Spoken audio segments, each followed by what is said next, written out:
Shalom sa inyong lahat. Ang kaawaan, kapayapaan at pag-ibig ay pasaganay nawa sa inyo. Judas 2. Welcome po sa Good and Faithful channel dito sa YouTube. Dalayan kong maging pagpapala ito sa iyo tuwing ikaw ay magbubukas at manonood. Ang pangunahing mapapanood mo ay ang pagtatalakay ng lingguhang pag-aaral ng salita ng Diyos. Darating ang araw na madaragdagan ito ng mga serye ng pag-aaral sa iba pang paksa tungkol sa pagiging katiwala ng Diyos. Mayroon ka bang liwanag na nilalabanan? Ang malaking tunggalian. Bago tayo pumalaot, ay manalangin muna tayo. Panginoong Diyos, Ama namin sa langit, alalayan mo po kami ayon sa iyong salita upang kami mabuhay at huwag mo kaming hiyain sa aming pag-asa. Alalayan mo kami at kami maliligtas at magkakaroon kami ng laging pitagan sa iyong mga palatuntunan. Amen.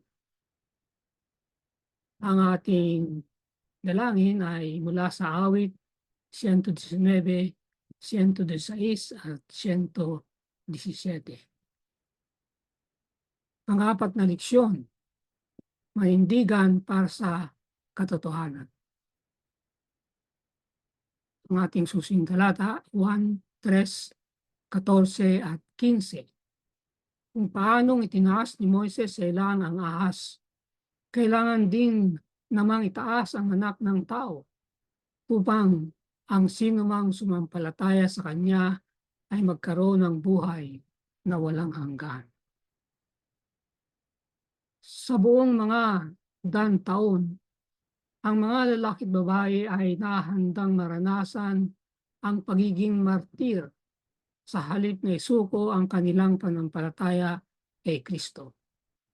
Muling binubuhay ng kanilang sakripisyo ang ating lakas ng loob. Ang kwento ng kanilang pagtatalaga kay Kristo ay muling binabago ang ating sariling pagtatalaga. Ating titingnan ang ilang biblikal na mga prinsipyo na nag-udyok sa mga Waldenses at kasunod na mga reformador gaya ni Hus at Jerome upang manatiling tapat sa Panginoon anuman ang mangyari kahit sa banta ng kamatayan. Kamatayan mula sa Roma, subalit ngayon sa panahong ating pinag-aaralan ay nasa estadong pang-papa. Muli ay tatlong paghati ng leksyon. Una, nagtagumpay sa katotohanan. Dalawa, matapang sa katotohanan. At ikatlo, paninindigan sa katotohanan.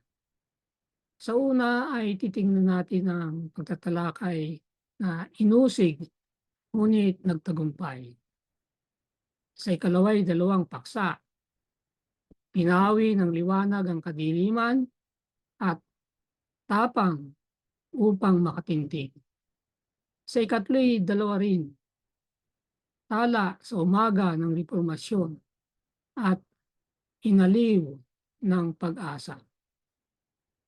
Ang unang pagkakahati, nagtatagumpay sa katotohanan.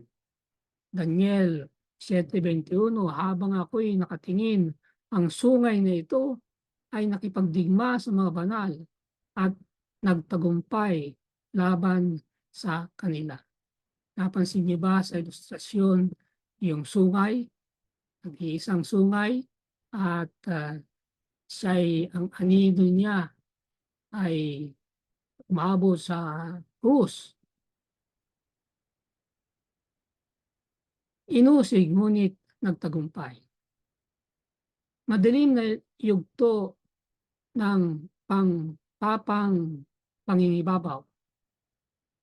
Ang 1,260 mga araw at ang isang panahon, mga panahon at kalahati ng panahon sa Apokalipsis 12:6 at 14 ay parehong tumutukoy sa magkatulad na panahon, 3 kalahating panahon o taon multiplikahin ng 360 mga araw ay katumbas ng 1,260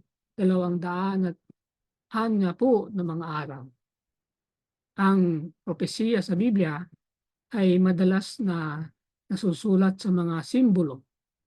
Ang 1,260 mga araw at isang panahon, mga panahon at kalahati ng isang panahon ay pareho sa 42 buwan ng Apokalipsis 11:2 at 13:5. Pagka inyong sinumada ang 42 multiplikahin ng 30 na araw sa buwan ay aabot din kayo sa 1,260. Kaya ang simbolo ay ibinibigay sa 3 paraan. Una, 1,260. Ang ikalawa ay isang panahon, mga panahon at kalahati ng panahon. At ang ikatlo ay 42 buwan. Sa propetikong mga bahagi ng Daniel at Apokalipsis, ang isang propetikong araw ay katumbas ng isang literal na taon. Masusumpungan natin ang araw at taong prinsipyo sa mga bilang 14:34 at Ezekiel 4:6. Ibig lang sabihin, pag sinabi sa propesiya na 1,260 araw sa propesiya, yan ay araw. Ngunit pagdating sa literal ay 1,260 mga taon. Isang panahon, mga panahon at kalahati ng panahon. Tuwing nanatiling tapat ang bayan ng Diyos sa Kanya, galit na galit si Satanas. Madalas na sumusunod ang pag-uusig. Ang medieval na iglesia ay makikipagdigma sa at uusigin ang bayan ng Diyos, Daniel 7:21 at 25. Mapipilitang tumakas ang bayan ng Diyos sa ilang, kung saan aalagaan siya sa loob ng panahon, ng mga panahon at kalahating panahon. Apokalipsis 12:14. At dagdag pa ng talatang 6, tumakas ang babae, yun ang iglesia, papuntang ilang. Naghanda ang Diyos ng dako para sa kanya. Ang bayan ng Diyos ay pakakanin sa ilang, palalakasin at susustentuhan sila, samantalang ang malaking panggalian ay nananalasa sa panahon nitong mahaba't madilim na yugto ng pangpapang pangingibabaw. Nakasumpong ng isang nihandang lugar para sa kanila. Sa pinakamalaking hamon ng buhay, laging naghahanda ng isang lugar ang Diyos para sa matatapat niyang tagasunod. Sa panahon ng kanilang pinakamalaking pagsubok, nakasumpong ang kanyang bayan ng kanlungan sa kanyang pagmamahal at pag-iingat. Yan ay isang matinding pangako para sa atin na nabubuhay sa ngayon. Ang mga Visigoth, Vandals at Ostrogoth ay mga tribo na naniniwala sa mga naiibang doktrina kaysa sa opisyal na katuruan ng Roma. Ang tatlong sungay na nabunot mula sa 10 na binabanggit sa Daniel 7:8. Ang 1,260 mga araw ay nagpasimula ng ang huli yun yung Ostrogoth. Sa mga barbarong tribo ay itinaboy mula sa Roma noong AD 538. Itong yugto ng espiritual na kadiliman ay nagpatuloy hanggang AD 1798 nang ang general ni Napoleon, si General Berthier, ay tinanggal ang Papa mula sa Roma. Napansin nyo na kung susumadahin ninyo ang magmula sa 538 AD hanggang 1798 AD, yan ay 1,260 taon. Si Napoleon Bonaparte ang unang emperador ng Pransya at si Louis Alexandre Berthier ay ang kanyang chief of staff sa panahon ng French Revolution. Nagtagumpay sa kamatayan. Hindi mabilang ng mga Kristiyano ang naging martir sa panahon nitong mahabang yugto dahil sumunod sila sa salita ng Diyos. Mahabang yugto kasi 1,260. Kay Kristo sila'y malaya mula sa sala at ng kapangyarihan ng kasalanan. Nagtatagumpay sa pamamagitan ng dugo ng kordero. Ang tagumpay ni Kristo kay Satanas sa krus ay kanilang tagumpay. Pagaman sila'y namatay, ang kanilang kamatayan ay isa lamang na pamamahinga hanggang sa pagbabalik ni Kristo. Pangalawang pagkakahati. Tapang sa katotohanan at ang una sa dalawang pagtatalakay, pinawi ng liwanag ang kadiliman. Kolosas 2:10. Huwag mong katakutan ang mga bagay na malapit mo nang danasin. Malapit nang ikulong ng dyablo ang ilan sa inyo upang kayo'y masubok at magkakaroon kayo ng kapighatian sa loob ng 10 araw. Maging tapat ka hanggang sa kamatayan at ibibigay ko sa iyo ang korona ng buhay. Ang babala ni Judas. Ang Judas ay itong aklat, Jude, sa Bagong Tipan. Hindi si Judas Iscariote. Ang aklat ng Judas ay naisulat sa mga bago AD 65 sa mga matatapat na Kristiyano na pinaging banal ng Diyos Ama at iniingatan ni Jesucristo. Judas, Kapitulo 1:1. Ang mga matatapat na mananampalatayang ito'y hinimok upang ipaglaban ang pananampalatayang ipinagkatiwala minsan at magpakailanman sa mga banal. Ito ay sapagkat lihim na nakapasok sa inyo ang ilang mga tao. Pinapalitan nila ang kahalayan, ang biyaya ng ating Diyos. Talatang 3 at 4. So ito ang babala ng sumulat si Jude o Judas. Itong paalala ay sinadya higit pa sa mga mananampalataya sa gitnang kapanahunan. Pagkatapos na ang mga paganong practice ay kumalat sa iglesia at ang mga tradisyon ng tao ay kinumpumiso ang salita ng Diyos.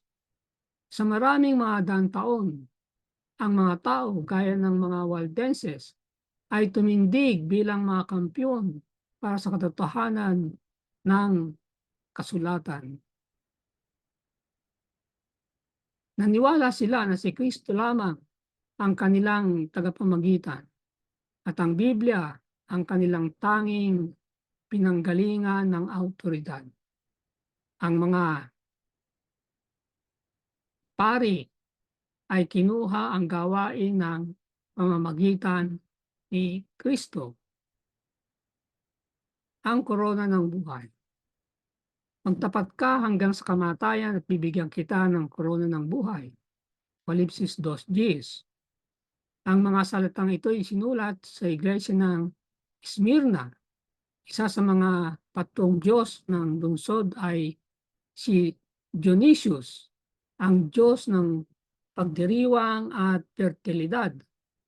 Kapag namatay ang mga pari ni Dionysius, isang korona ang inilalagay sa kanilang mga ulo sa kanilang prosesyon ng paglilibing. Pinaghahambing ni Juan itong makalupang korona sa korona ng buhay na ilalagay sa mga ulo ng mga magtatagumpay sa mga puwersa ng kasamaan. Sa mga napagtiisan ang mga pagsubok, kahirapan, pagdurusa, at kamatayan mismo para sa kapakanan ni Kristo. Ito ay nagbibigay ng inspirasyon sa matatapat na manampalataya upang pagtiisan ang kamatayan mismo para sa kapakanan ni Kristo. Lagi itong inuudyukan ang mga manampalataya sa mga sitwasyong mapanghamon. Nagbigay inspirasyon sa mga Waldenses sa pamamagitan ng kirot at pag-uusig. Alam nila na makikita nila si Jesus balang araw at mabubuhay kasama niya magpakailanman. Nagsasalita rin ang korona ng buhay sa atin. Maaari tayong pumasok sa mga pagsubok ngayon, subalit isang korona ng buhay ang naghihintay sa atin samantalang ipinapaho natin ang ating tingin kay Jesus. Ikalawang pagtatalakay, tapang upang makatindig. Mga Gawa 5:29. Ngunit sumagot si Pedro at ang mga apostol, kailangan sa Diyos kami sumunod sa halip na sa mga tao. Panampalataya at tapang. Isa sa kumikilalang mga katangian ng mga Waldenses at ng mga reformador ay ang kanilang lubos na katapatang loob sa Diyos, ang kanilang pagsunod sa awtoridad ng kasulatan, at ang kanilang pagtatalaga sa pangingibabaw ni Kristo. Napansin niyo yung tatlo na aking hinighlight. Ang una ay lubos na katapatang loob, allegiance sa Diyos. Dalawa, ang kanilang pagsunod sa awtoridad ng kasulatan. At ang ikatlo, pagtatalaga sa pangingibabaw ni Kristo, hindi ang kapapahan. Ang kanilang mga isipan ay puspos ng mga kwento ng panampalataya at tapang sa bagong tipan. Yun ang pinanggagalingan nila ng kanilang lakas na loob, yung mga nauna sa kanila. Kasama ni Pedro at ang mga apostol, sila'y kapagsasabi, kailangan sa Diyos kami sumunod sa halip na sa mga tao. Mga Gawa 5:29. Kanilang pinahawakan ng payo ni Pablo, patuloy kayong magpakalakas sa Panginoon at sa kapangyarihan ng kanyang lakas. Efeso 6:10. Siniseryoso nila ang payo ni Jesus. Panghawakan mong matibay ang nasa iyo upang walang makaagaw ng iyong korona. Apokalipsis 3:11. Ang katotohanan ay iningatan at ibinahagi. Ang mga Waldenses ay isa sa unang mga grupo na nakamta ng Biblia sa sarili nilang wika. Lihim na kinopya ng mga Waldenses ang kasulatan sa kanilang bulubunduking komunidad na nasa kahilagang Italia at katimugang Pransya. Nasa mga bundok sila, ang mga komunidad nila, malayo sa mga kabiasnan, kaya malaya nilang naitatago ang pagkopya ng banal na kasulatan na ipinagbabawal ng sa mga panahong iyon. Ang mga pangkat ng tagakopya ng Biblia ay gumawang magkakasama upang ang nakakapagod na kopyahin ang Biblia. Wala pa kasing imprenta noon, kaya sulat kamay at napakahirap niyan. Ang estilo ng pagpaparami ng manuskrito, yung pagkopya ng Biblia na isang gawain ng mga ah, pari sa mga ah,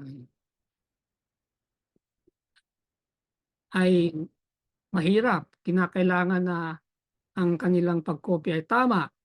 Kaya meron silang paraan. Hindi ko alam kung sinusunod ito ng mga Waldenses. Marahil ay ginagawa rin nila ito. Ngunit sa mga monk, mga pari ay ang rule nila ay binabasa hindi ang salita, kundi ang letra ng mga salita. At bago nila isulat ay sinasabi nila ang letra. Pag binasa ang salitang Biblia, sasabihin nila B, susulat yung B. E, o I, ganyan. Hanggang sa matapos. Kaya napakahirap, hindi matulin ang pagsulat. Yun. At nung tumagal, nakaisip sila ng isang paraan. Isa ang taga-basa at marami ang sabay-sabay na sumusulat. Ngunit ang kahinaan ng tao ay kuminsan lumilitaw, kuminsan ay mali ang pagkakarinig ng letra, ibang nasusulat. Kaya makikita niyo na napakaraming manuskrito na hindi magkakatulad. Ang kagandahan na lamang ay napakarami na na-preserve na manuskrito, kaya nakikita rin kung saan ang mga pagkakamali. Kaya sinasabi dito na ang ginawa ng mga Waldensian ay hindi madali. Ngunit ito ay kanilang pinagsikapang gawin sapagkat gusto nila unang-una ay maingatan. Patuloy na meron. At pag ibinabahagi mo yan sa maraming tao ang nakakahawak ng kasulatan, hindi madaling mawala ang Biblia. Ang mga kabataan sa murang edad ay inatasan ng kanilang mga magulang na isaulo ang malaking bahagi ng kasulatan. Sana'y gayon rin ang ginagawa sa mga tahanang Adventista. Ang pansinin ninyo, ang minimemorya nila rito ay hindi mga talata lamang, malalaking bahagi ng kasulatan, mga chapter. Marami sa mga kabataan ay naglakbay sa buong Europa bilang mga mangalakal na tahimik na binabahagi ang katotohanan ng kasulatan. May ilan na nagmatrikula sa mga universidad at kapag bumangon ang oportunidad ay ibinabahagi ang mga kaparte ng kasulatan na sa kanilang mga kamag-aral. Ginabayan sila ng banal na espiritu sa tamang sandali kapag nadama nilang may nakahandang tumanggap na matapat na naghahanap, piling mga bahagi ng kanilang mahalagang sipi ng kasulatan ay ipinamimigay. Natatalaga sa kanyang salita.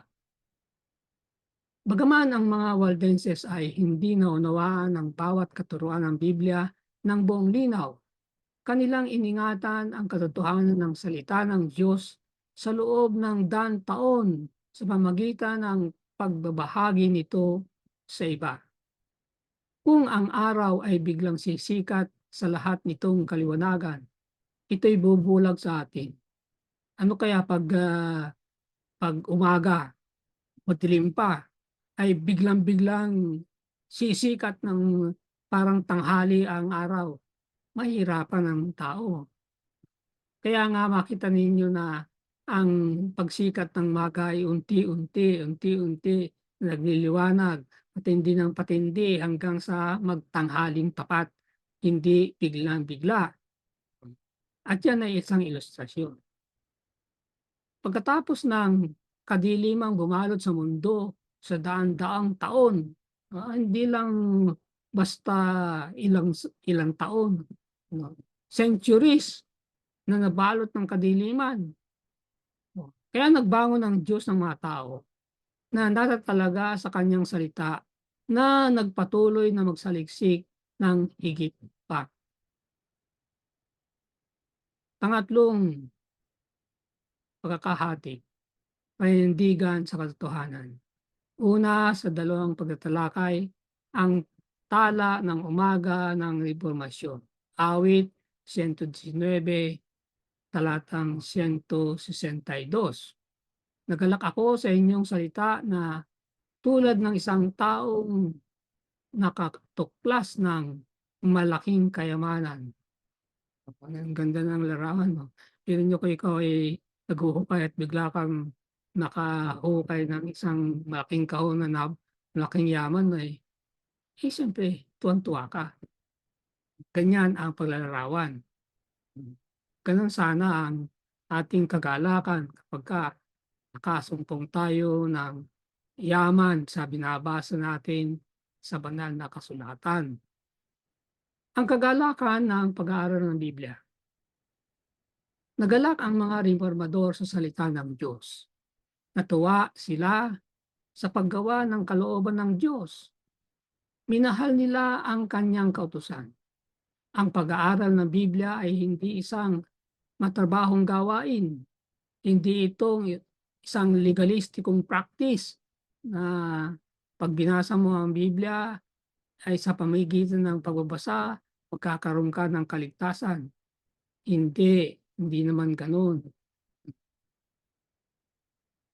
Dapat ay ang ating pagbabasa ay mauwi tayo sa pagkakilala sa tagapagligtas sapagkat siya ang magliligtas sa atin.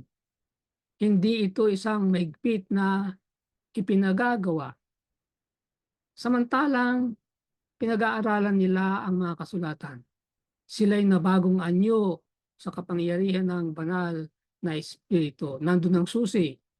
Wala mismo sa pagbabasa lamang, kundi sa pagbabasa ng kasulatan ay kikilos ang banal na espiritu sapagkat ang proseso ng pagbabanal ay mula sa kanya, sanctification process.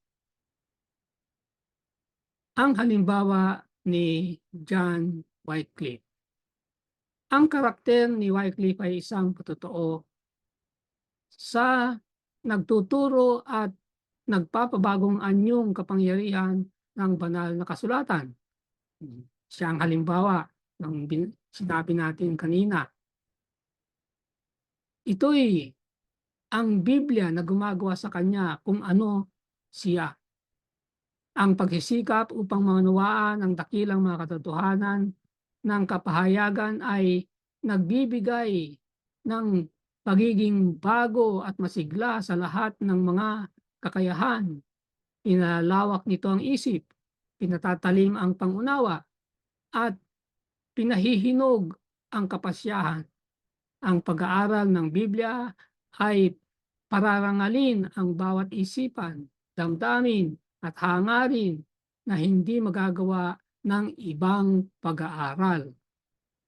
Nagbibigay ito ng karatagan ng layunin, pasensya, tapang, at lakas ng loob. Pinipino nito ang karakter at pinababanal ang kaluluwa. Hindi ba yan ang mababasa natin tungkol sa sinasabi ng Biblia tungkol sa mga bunga ng Espiritu, the fruit of the Spirit? Isang masigasig at magalang na pag-aaral ng kasulatan. Nagdadala sa isip ng estudyante sa tuwirang ugnayan sa walang hanggang isip. Yung isip ng tao ay iuugnay sa isip ng Diyos.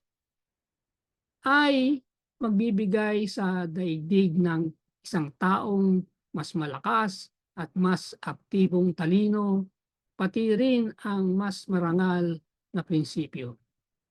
Kaysa sa nagreresulta mula sa pinaka may kakayahang pagsasanay na naibibigay ng prinsipyo ng tao. Kahit pa yung pinakamabuting pagtuturo mula sa pinakamagaling ng tao ay hindi kayang gawin ang mangyayari sa pag-aaral ng salita ng Diyos na nasa likod ng pagtuturo ito ay ang banal na Espiritu. Pagbabahagi ng katotohanan. Ang katotohanan ng salita ng Diyos at ang kagalakan ng kaligtasan kay Kristo ay talagang pinuno ang puso ng mga reformador na kailangan nilang ibahagi ito. Nakita nila ang binunga nito sa kanilang buhay. Kaya excited din sila na may share ito sa mga tao. Ginugol ni John Wycliffe ang kanyang buhay sa pagsasalin sa salita ng Diyos sa Ingles sa dalawang dahilan. Una, ang buhay na Kristo ay binago siya sa pamamagitan ng salita. At ang pag-ibig ni Kristo ay inudyukan siya upang ibahagi sa iba ang natutuhan niya. Ito palagay ko ang dapat makita sa isang anak ng Diyos na nag-aaral ng salita ng Diyos. Hindi lang nagbabasa, inaaral niya. Sa kanyang pag-aaral ay kagaya nga ng nakita natin kanina, ang ministeryo ng Espiritu Santo ay naroon upang baguhin ang buhay ng tao. At sa pagbabago ng buhay ng isang tao ay itutulak siya na maibahagi ang kanyang karanasan sa iba. Bago kay Wycliffe, kakaunti sa Biblia ang meron sa Ingles. Bagamat siya'y namatay bago ang Roma ay makarating sa kanya, bago siya ulihin ng Roma, ang kapapahan, hindi nahadlangan, ay hinukay ang kanyang nalabi, sinunog ang mga ito at itinapon ang kanyang abo sa isang ilog. Patay na nga. Ano yun? Double killing. Subalit, gaya ng mga abo ay ikinalat sa tubig. Gayon din ang salita ng Diyos, ang tubig ng buhay, ay kumalat sa malayo at malawak bilang resulta ng kanyang gawa. Yung kanyang effort ng pagsasalin ng Bible ay malaking-malaki ang resulta. Kaya ginamit ng Diyos si Wycliffe ang tala ng umaga ng reformasyon. Ang kanyang sinaling Biblia ay napakalaking tulong sa mga sumunod na reformasyon. Kaya siya ang tinawag na the Morning Star of Reformation. Pangalawang pagtatalakay. Inaliw ng pag-asa. Juan 5:24. Ang totohanang sinasabi ko sa inyo, ang makinig ng aking salita at sumampalataya sa Kanya na nagsugo sa akin ay may buhay na walang hanggan at hindi darating sa kapatulan, kundi lumipat na sa buhay mula sa kamatayan. Pananampalataya sa mga pangako ng Diyos. Ano itong nagpapaaliw sa mga matatapat na Waldenses sa panahon ng kanilang kakilakilabot na pag-uusig na kanilang hinarap?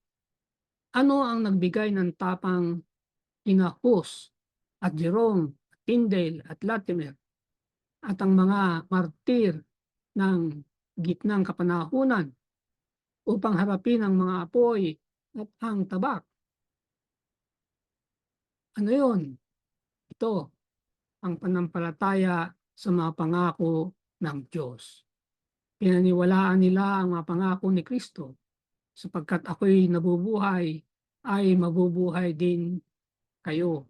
Juan 14:19. At yan ay mababasa natin kay Pablo. Sinasabi niya na kung hindi nabuhay si Kristo, ano ang panampalataya natin?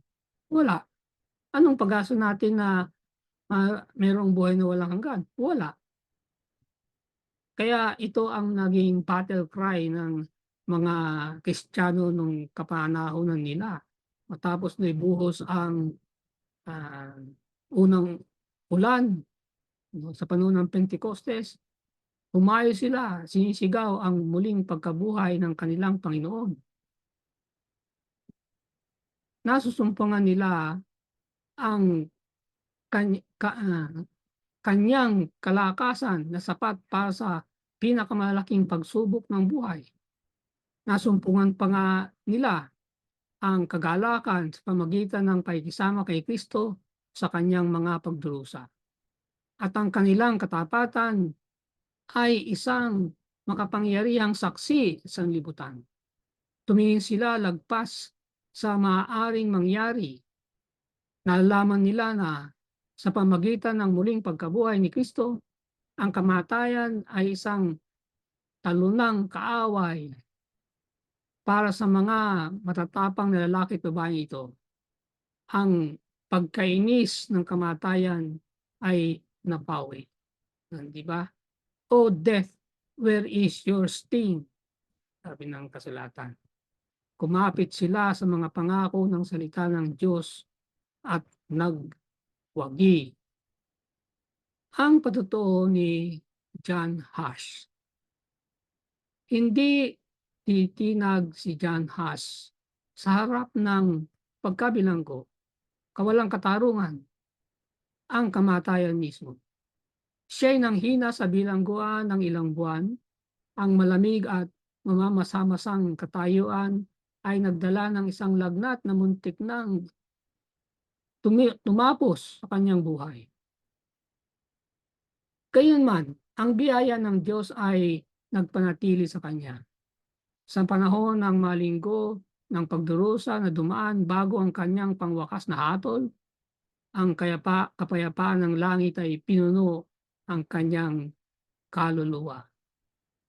Kaya nga, naharap niya ang kamatayan na may kapayapaan. At yan ang karanasan ng napakaraming naging martir ng kapanahonang ito.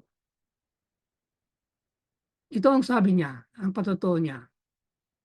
"Isinusulat ko ang liham na ito," sabi niya sa isang kaibigan, "sa aking bilangguan at ng nakagapos na kamay.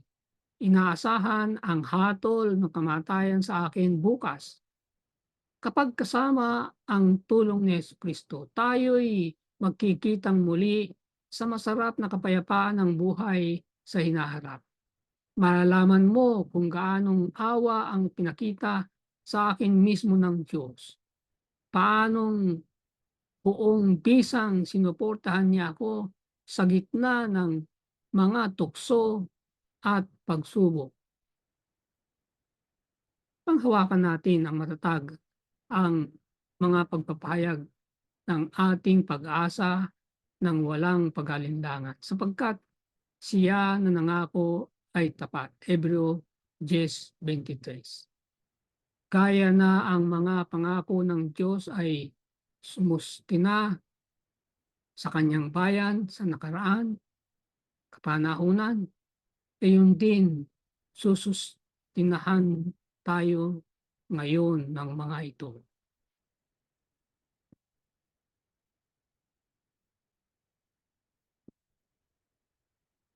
Pinahintulutan ng Diyos ang malaking liwanag upang magliwanag sa mga isipan nitong piniling mga lalaki. Subalit hindi nila tinanggap ang lahat ng liwanag na ibinigay sa sanlibutan. Hindi sila handang tanggapin ang lahat ng liwanag ng minsanan. Kaya inihayag niya ito sa mga lider unti-unti ayon sa kanyang matatapat na mga manggagawa ang susunod upang akayin ng tao tungo sa mas malayo pang landas ng reforma.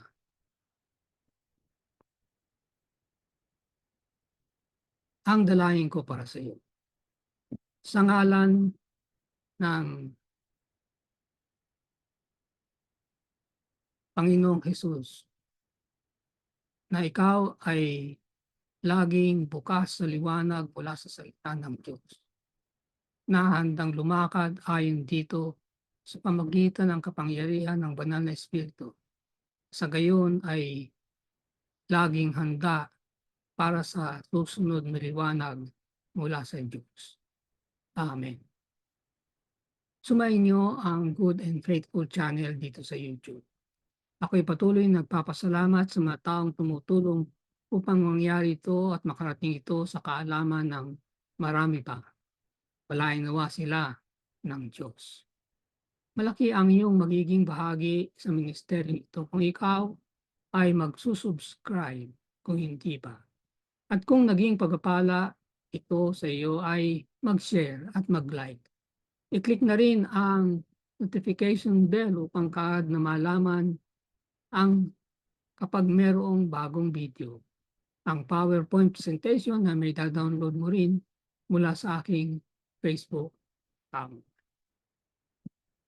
Maraming salamat. Magkita tayo sa susunod na linggo.